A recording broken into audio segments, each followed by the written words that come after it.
Hi friends, സാബിന മലയാളത്തിന്റെ ഏറ്റവും പുതിയൊരു വീഡിയോയിലേക്ക് എല്ലാവർക്കും സ്വാഗതം.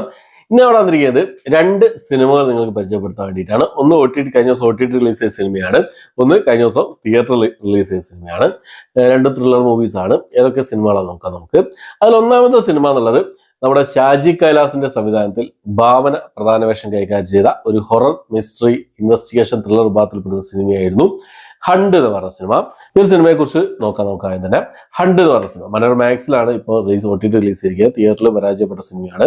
അപ്പോൾ ഈ ഒരു സിനിമയുടെ സ്റ്റോറി എന്താണെന്ന് നോക്കിയാൽ, ഒരു പ്ലോട്ട് എന്താണെന്ന് നോക്കിയാൽ, പിന്നെ പുഴയിൽ നിന്നും മീൻ പിടിക്കുന്നവർക്ക് ഒരു എന്താ പറയാ, ഒരു വീപ്പ, ഒരു ബാരലില് കോൺക്രീറ്റ് ചെയ്ത നിലയിൽ ഒരു മൃതദേഹം കിട്ടുകയാണ്.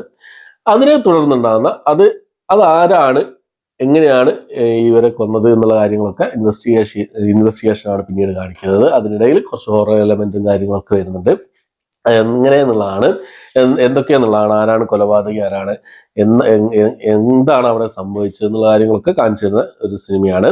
അപ്പോൾ സിനിമയിൽ ഭാവനയാണ് പ്രധാന വേഷം കൈകാര്യം ചെയ്തിട്ടുള്ളത്. ഭാവനയെ കൂടാതെ രഞ്ജി പണിക്കർ, ചന്തുനാഥ്, ഡെയിൻ ഡേവിസ്, അനു മോഹൻ, അജ്മൽ അമീർ എന്നിവരൊക്കെയാണ് അതിഥി രവി എന്നിവരൊക്കെയാണ് മറ്റു പ്രധാന വേഷം കൈകാര്യം ചെയ്തിട്ടുള്ളത് ഈ സിനിമയിൽ. അപ്പോൾ ഷാജി കൈലാസിന്റെ ഒരു സിനിമ, അതൊരു ഹൊറർ മൂവി എന്ന് കേൾക്കുന്ന സമയത്ത് തിയേറ്ററിൽ പരാജയപ്പെട്ട സിനിമയാണ്.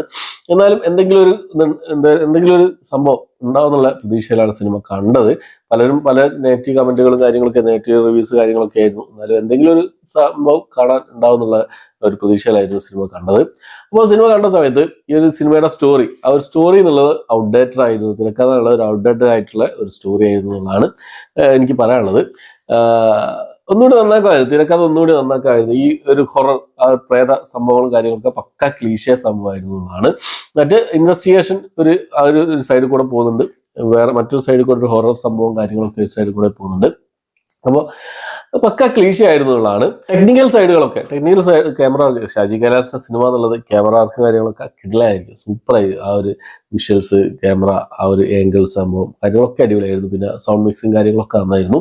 എന്തായാലും ടെക്നിക്കൽ പരമായിട്ട് അത്യാവശ്യം കുഴപ്പമില്ലാത്ത രീതിയിൽ ചെയ്തു വെച്ചൊരു സിനിമയായിരുന്നു ഹണ്ട് എന്ന് പറഞ്ഞ സിനിമ. പെർഫോമൻസ് ആർക്കും വലിയൊരു ചലഞ്ചിങ് ആയിട്ടുള്ള റോളോ കാര്യങ്ങളൊന്നും ആർക്കും ഇല്ല. എന്നാലും കിട്ടിയ റോളുകൾ എല്ലാവരും നല്ല രീതിയിൽ തന്നെ കൈകാര്യം ചെയ്തിട്ടുണ്ട്. ഈ ഒരു സംഭവമാണ്, ക്ലീഷേ സ്റ്റോറി കാര്യങ്ങളൊക്കെ തന്നെയായിരുന്നു. അതൊന്ന് മാറ്റി ചവിട്ടി പിടിച്ചിരുന്നെങ്കിൽ എന്നുള്ളതാണ്. ജസ്റ്റ് വൺ ടൈം വാച്ചബിൾ ആയിട്ട് ആണ് ഈ ഒരു സിനിമ എനിക്ക് ഫീൽ ചെയ്തിട്ടുള്ളത്. കണ്ടു നോക്കാം. കണ്ടവരുണ്ടെങ്കിൽ, ഇതിനോടൊപ്പം തന്നെ കണ്ടവരുണ്ടെങ്കിൽ നിങ്ങളുടെ അഭിപ്രായങ്ങൾ കമന്റ് ബോക്സിൽ രേഖപ്പെടുത്താൻ ശ്രമിക്കാം. രണ്ടാമത്തെ സിനിമ എന്നുള്ളത് കഴിഞ്ഞ ദിവസം തിയേറ്റർ റിലീസ് ചെയ്ത സിനിമയാണ്. തിയേറ്റർ റിലീസ് ചെയ്ത നമ്മുടെ ധ്യാൻ ശ്രീനിവാസൻ പ്രധാന വേഷം കൈകാര്യം ചെയ്ത ഡിറ്റക്റ്റീവ് ഉജ്ജ്വൽ എന്ന് പറഞ്ഞ സിനിമ. അപ്പോൾ ഈ ഒരു സിനിമ ഞാൻ കഴിഞ്ഞ ദിവസം റിലീസ് ചെയ്ത സമയത്ത് കാണാൻ സാധിച്ചില്ലായിരുന്നു. കഴിഞ്ഞ ദിവസമായിരുന്നു തിയേറ്ററിൽ പോയി കണ്ടത്. അപ്പോൾ ഒരു മിസ്റ്ററി കോമഡി, എന്താ പറയുക, ഇൻവെസ്റ്റിഗേഷൻ ത്രില്ലർ വിഭാഗത്തിലൊക്കെ പെടുത്താവുന്ന ഒരു സിനിമയാണ് ഈ സിനിമ എന്നുള്ളത്. ഒരു പഴയ കാലത്തുള്ള ഒരു ഗ്രാമത്തിൽ ആണ് സിനിമയുടെ കഥ നടക്കുന്നത്. ആകെ 250 ആൾക്കാരെ ആ ഒരു ഗ്രാമത്തിൽ താമസിക്കുന്നുണ്ടാവുള്ളൂ. ആ ഒരു ഗ്രാമത്തിലെ ഉജ്ജ്വൽ എന്ന് പറഞ്ഞ നമ്മുടെ ധ്യാൻ ശ്രീനിവാസ്, പിന്നെ വലിയ ക്രൈംസോ കാര്യങ്ങളോ ഒന്നും ഇല്ലാത്തൊരു ഒരു ഗ്രാമപ്രദേശമായിരിക്കും. അപ്പോൾ പോലീസുകാർക്ക് ചെറിയ ചെറിയ കേസുകളൊക്കെ ഉണ്ടാവും. അതൊക്കെ തെളിയിച്ചു കൊടുക്കുക അതിന് എന്താ പറയുക, സഹായിക്കുന്ന ഒരാളായിരിക്കും ഉജ്ജ്വലൻ. ഒരു ലൈബ്രറി നടത്തുന്നുണ്ടാവും. അപ്പോൾ ആ നാട്ടിലേക്ക്, ആ ഒരു കുറഞ്ഞ ആൾക്കാർ മാത്രം താമസിക്കുന്ന ആ ഒരു നാട്ടിലേക്ക് ഒരു സീരിയൽ കില്ലർ വരികയാണ്. തലയിൽ ഒരു എന്താ പറയുക, ചാക്ക് കൊണ്ട് മൂടിയിട്ടുള്ള ഒരു സീരിയൽ കില്ലർ വരികയാണ്. അതിനുശേഷം അവിടെ നടക്കുന്ന കൊലപാതകങ്ങളും അത് അന്വേഷണത്തിന് പുതിയ പോലീസ് വരുന്നതും, അപ്പോൾ പിന്നീട് ഉണ്ടാകുന്ന ആരാണ് കൊലപാതകി, അത് തെളിയിക്കാൻ സാധിച്ചോ എന്നുള്ള കാര്യങ്ങളൊക്കെ കാണിച്ചു തരുന്ന ഒരു സിനിമയാണ്. രാഹുൽ ജിയും അതുപോലെ തന്നെ ഇന്ദ്രനീൽ ഗോപികൃഷ്ണനും ചേർന്നാണ് ഈ സിനിമ എഴുതി സംവിധാനം ചെയ്തിട്ടുള്ളത് എന്നുള്ളതാണ്. ധ്യാൻ ശ്രീനിവാസൻ, സിജു വിൽസൺ, റോണി ഡേവിഡ് രാജ് എന്നിവരൊക്കെയാണ് ഈ സിനിമയുടെ പ്രധാന വേഷം കൈകാര്യം ചെയ്തിട്ടുള്ളത്. മിന്നൽ മുരളിക്ക് ശേഷം ഈ വീക്കെൻഡ് സിനിമാറ്റിക് യൂണിവേഴ്സിന്റെ ഒരു സിനിമയാണ്, രണ്ടാമത്തെ സിനിമയാണ് ഡിറ്റക്റ്റീവ് ഉജ്ജ്വൽ എന്ന് പറയുന്ന സിനിമ. അതൊരു സിനിമാറ്റിക് യൂണിവേഴ്സ് എന്നുള്ള രീതിയിൽ സംഭവം കൊണ്ടുപോകാൻ ശ്രമിക്കുന്നുണ്ട്. കാരണം എന്താ വെച്ചാൽ സിനിമ എങ്ങനെയാണ് അവസാനിക്കുന്നത്, അടുത്തൊരു പാർട്ടിലുള്ള ഒരു ഹിന്റൊക്കെ ഇട്ടിട്ടാണ് ഈ സിനിമ സിനിമ അവസാനിപ്പിച്ചിട്ടുള്ളതാണ്. അപ്പോൾ 2 മണിക്കൂറേ സിനിമയുടെ ദൈർഘ്യം വരുന്നുള്ളൂ. കോമഡി ഞാൻ സത്യം പറയാതെ ഒരു കോമഡി കാര്യങ്ങളൊക്കെ പ്രതീക്ഷിച്ചാണ് ഈ സിനിമയ്ക്ക് പോയിട്ടുള്ളത്. നല്ലൊരു ഇൻവെസ്റ്റിഗേഷൻ ത്രില്ലർ കൂടിയായിരിക്കും എന്നുള്ളൊരു പ്രതീക്ഷയിലായിരുന്നു ഈ സിനിമ കാണാൻ പോയിട്ടുള്ളത്. എനിക്ക് ഈ സിനിമയിൽ നിന്നും വലിയൊരു കോമഡി പിന്നെ വലിയൊരു കോമഡി കാര്യങ്ങളൊന്നും എനിക്ക് എന്താ പറയുക എനിക്ക് ഫീൽ ചെയ്തിട്ടില്ല. ആ ഒരു കോമഡി കൂടി ഉണ്ടായിരുന്നെങ്കിൽ സെറ്റായിരുന്നു സിനിമ എന്നുള്ളത്. പിന്നെ ഇൻട്രസ്റ്റിംഗ് ആയിട്ടുള്ള ആ ഒരു സീരിയൽ കില്ലിങ്ങും അതിന്റെ ഭൂഗീമ എന്നുള്ള ഒരു സംഭവം കാര്യങ്ങളൊക്കെ ആ ഒരു കോമിക് പരമായിട്ടുള്ള ആ ഒരു കോമിക് രീതിയിലാണ് സിനിമയുടെ സ്റ്റോറി പോകുന്നത്. അപ്പോൾ അവിടുത്തെ കഥാപാത്രങ്ങളൊക്കെ ആ ഒരു രീതിയിലാണുള്ളത്. അപ്പോൾ അതൊക്കെ കുറച്ചുകൂടി ഒന്ന് നന്നാക്കാമായിരുന്നു തോന്നി. ഈ കോമഡി രംഗങ്ങൾ കുറച്ചുകൂടി ഒന്ന് ആഡ് ചെയ്യാമായിരുന്നു തോന്നി. നമ്മുടെ കുഡൂസ് ഗ്യാങ് ആ ഒരു പിന്നെ ഗ്യാങ്ങിനുള്ള കോമഡി കാര്യങ്ങളൊന്നും വർക്കായില്ല എന്നുള്ളതാണ്. അവർക്കൊന്നും വലിയ രീതിയിലുള്ള സ്പേസ് ഇല്ല സിനിമയിൽ എന്നുള്ളതാണ്. എന്നാലും കുഴപ്പമില്ല. സിജു വിൽസണൊക്കെ നല്ല രീതിയിൽ തന്നെ പെർഫോമൻസുകളൊക്കെ എല്ലാവരും നല്ല രീതിയിൽ തന്നെ കാഴ്ചവെച്ചു. പിന്നെ സിജു വിൽസൺ മാത്രമല്ല, ധ്യാൻ ശ്രീനിവാസന്റെ കുറെ കാലത്തേക്കുള്ള നല്ലൊരു കഥാപാത്രമായിരുന്നു. സിജു വിൽസൺ ഒക്കെയാണ്. കോട്ടയം നസീർ അടിപൊളിയായിരുന്നു. സീമാജി നായരും കൊള്ളാം.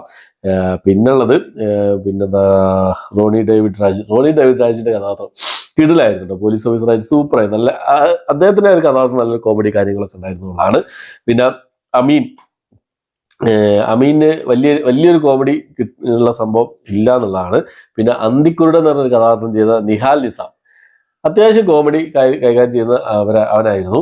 പിന്നെ മറ്റുള്ള രണ്ടുപേരും, അതായത് നിബ്രാസ് നൌഷാദും ഷൗബാസും, ഇവർ രണ്ടുപേർക്കും വലിയൊരു റോൾ ഇല്ല സിനിമയിൽ എന്നുള്ളതാണ്. കുറച്ച് ഡയലോഗുകൾ മാത്രമേ ഉള്ളൂ എന്നുള്ളതാണ്. എന്നാലും സിനിമ എനിക്ക് ഇഷ്ടപ്പെട്ടത് ചോദിച്ചാൽ ഒരു ഏവറേജ് അനുഭവമാണ് സിനിമ സമ്മാനിച്ചിട്ടുള്ളത്. അതായത് മോശം ആയിട്ട് തോന്നിയിട്ടില്ല. ധ്യാൻ ശ്രീനിവാസന്റെ ഈ അടുത്തിറങ്ങിയ സിനിമകൾ നല്ലൊരു സിനിമയായിട്ടാണ് ഈ സിനിമ എനിക്ക് ഫീൽ ചെയ്തിട്ടുള്ളത്. എന്തായാലും തിയേറ്ററിൽ കണ്ടുപോകുക. നല്ല സൗണ്ട് മിക്സിങ് കാര്യങ്ങളൊക്കെ അടിപൊളിയായിരുന്നു കേട്ടോ. ക്യാമറ വർക്കും കാര്യങ്ങളൊക്കെ അടിപൊളിയായിരുന്നു. ആ ഗ്രാമത്തിന്റെ ആ ഒരു ആർട്ട് വർക്കും കാര്യങ്ങളൊക്കെ നല്ല രീതിയിൽ തന്നെ ചെയ്തിട്ടുണ്ട്.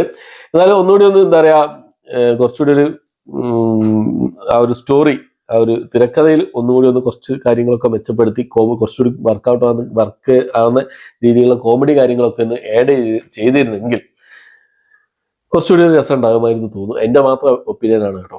എന്തായാലും നിങ്ങൾ തിയേറ്ററിൽ പോയി സിനിമ കാണുക. സിനിമ കണ്ട് നിങ്ങളുടെ അഭിപ്രായങ്ങൾ കമന്റ് ബോക്സിൽ ശ്രമിക്കാം. ഓക്കെ, അപ്പോൾ അത്രയാണ് ഇന്നത്തെ വീഡിയോ ഇഷ്ടപ്പെട്ടായിരിക്കും. ഇഷ്ടപ്പെട്ടെങ്കിൽ ലൈക്ക് ചെയ്യാൻ, ഷെയർ ചെയ്യാൻ, സബ്സ്ക്രൈബ് ചെയ്യാൻ മറക്കാതിരിക്കുക. പുതിയൊരു വീഡിയോ ആയിട്ട് വരുന്നതായിരിക്കും.